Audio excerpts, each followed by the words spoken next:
The SAT or the ACT?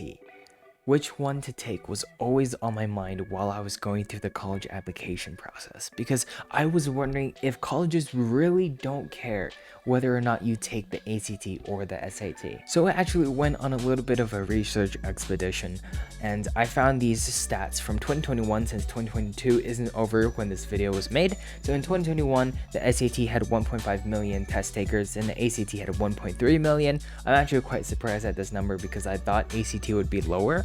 But if we're going to continue, essentially I tried to find information for whether or not these schools had those stats for whether students took the ACT or the SAT and submitted those scores, but I couldn't find any data. The only thing that I could find was that different states have different requirements. So some states like the SAT, meanwhile other states like the ACT. So it looks like it might differ depending on region and depending on where you're applying from and where you're applying to. So there's this website called ThoughtCo, and on there I saw that ACT tests might actually have a higher requirement than that of the SAT test. It might also be the fact that there's less people scoring high ACT scores, but I'll leave that up for you to decide. For example, most people at my college, Northwestern, they scored 35 to 36 on the ACT, which is the top 2%. And for the SAT, most of the test takers are around 1560 to 1600, which is around the top 7% nationally on the SAT. So it might just be that people who are taking the ACT aren't scoring as high scores, so that's why 35 to 36 is only around 2%. Meanwhile, for the SAT equivalent of that score, it's around 7%. But I just wanted to share this information for you. Probably it's not that the colleges don't like ACT scores, although I've heard a lot of rumors about that. And yes, every college admissions officer just straight up denies that fact, but it's college admissions, right? But from what I can see, I think it might be harder for students to get 35 to 36 on the ACT than get a 1560 to 1600 on the SAT in general, solely based on this stat from ThoughtCo at Northwestern, which is a very narrow scope, but we'll just leave it at that. Moving on, when I was doing interviews with colleges, I was talking to this Yale admission officer who interviewed me because on my application I selected the box where it said whether or not you wanted an interview.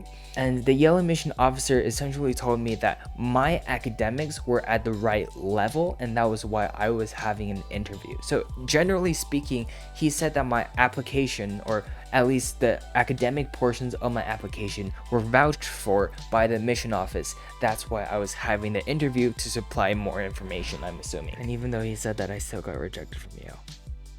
No, Nico, it's not okay. No, I'm absolutely ravaged. My heart is bursting. My ears are bleeding blood that's from my brain, and it's just so painful. I can't imagine. However, I brought up the Yale admission officer for two reasons. Number one, people say that your academics is only 10% of your application, and that is wrong. That is straight up wrong. Number two, people stress about academics way too much. I got you in the first part, didn't I? Because the thing about this is people think that academics is way too important. However, it's not a 10% thing. From my experience and my research, and this is biased, by the way, because I'm not an admission officer, but it looks like it's more of a stage thing. Your academics is more of a stage one. It's kind of like a prerequisite, if that makes sense. What is considered in academics would be your GPA, how hard your coursework is, that is a very important one, how much you challenge yourself, your standardized tests, essentially anything that has to do with academics, that all counts as stage one. However, to recap in that Yale admission interview, I assumed that my activity list was not good enough, and that was why I wasn't accepted. So instead, you guys should really focus your attention on your activity list and try to narrow that down, make yourself spike, be a professional. We'll get to that in another video.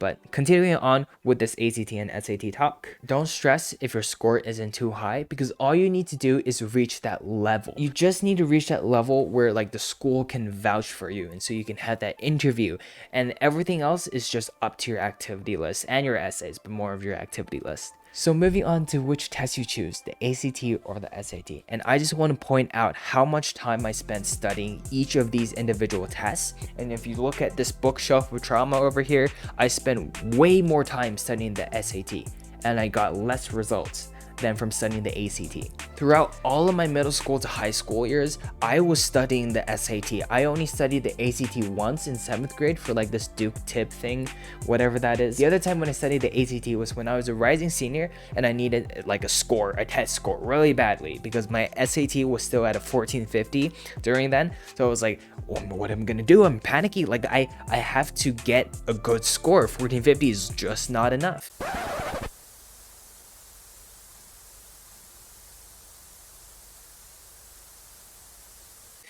And so I studied the ACT for just 1 month in the summer, and I got a 35. I think previously my score was a 21. So like, in my opinion, the ACT is more doable than SAT, but that's just my opinion. People have said that the ACT's math section is unbearable, but I personally find it fine. I find the SAT's math section unbearable because the SAT has a lot of tricky words and it essentially tries to trip you up with the wording. And with the ACT, it doesn't really do that. The only caveat for the ACT is like if you solve for Y and it's asking you to solve for X. That's the only tricky wording that the ACT has. It's very straightforward and it's based largely on instincts. Like the reading section, I could only glance over the entire paragraph. I did a video on how I read like 17 words per second, I think, because the ACT is notorious for the short amount of time that it's allotting you, but you don't need that much time is what I'm saying, because the SAT requires you to critically read, right? You're reading each sentence individually. You have to deliberately read each of them. And after you finish reading, you're like, what the hell is going on? I don't understand what this is about. For the ACT, it's exactly the same, but you don't need to understand what the thing is talking about. All you need to do is be able to locate, like make a memory map of everything that's happening in the passage and then go back to that location whenever you see the question. So if this question is asked, oh, what did this penguin do in Madagascar? And so you just go back to the passage where you think that place is and you search for that line and you just directly look at the answer and circle the answer. It's like there's no thinking involved. It's just purely instinct. And I love the ACT so much because of that. You get so much just from okay, anyways, moving on. Oh, I also want to know, on the science section of the ACT, people have said, I don't understand this, the graphs, it's really confusing. And let me tell you, there's a few quick tricks. Number one, don't read anything on the science passage section. Like, you don't need to know anything. Again, you just need to understand graphs. If you can understand graphs, you can get a perfect 36 on the science section. And also the science section uses information from like AP tests, because everything is relevant when you're taking the science passage. If you know the information already, you don't even need to look at the graphs.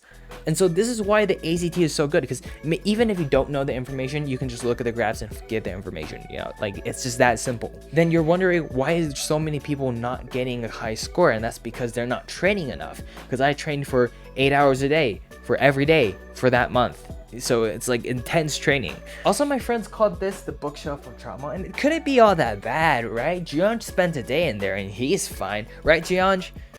Jianj? Oh, right.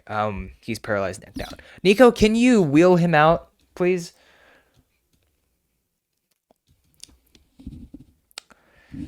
Hey, buddy, how are you doing? I'll be fine, Nico. He'll be fine. Don't worry about it. He'll be fine. If you stuck until the end of this video, I do want to give you a very spicy tip, and that is the ACT, SAT, and the APs are actually interchangeable. So again, if you're worried about having a low score, don't.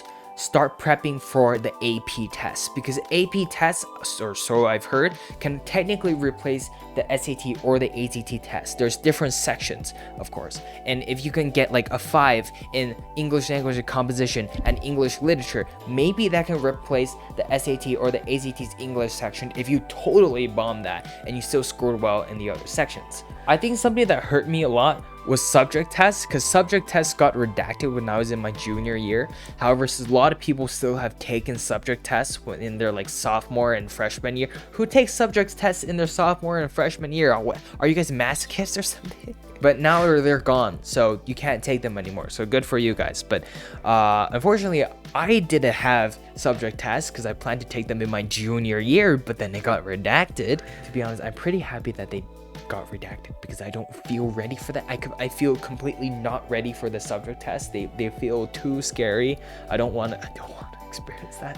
But again, the point of everything, the point of all of this is just to tell you that you need to reach just the benchmark. All you need to do is reach the benchmark that they ask for, and you're a-okay on your academics. Just keep that in mind. Like a 34 on the ACT, you're good as gold. You don't need to get a 35 or a 36 on the ACT. No one cares. As long as you have a 34 and plus, you're at the benchmark.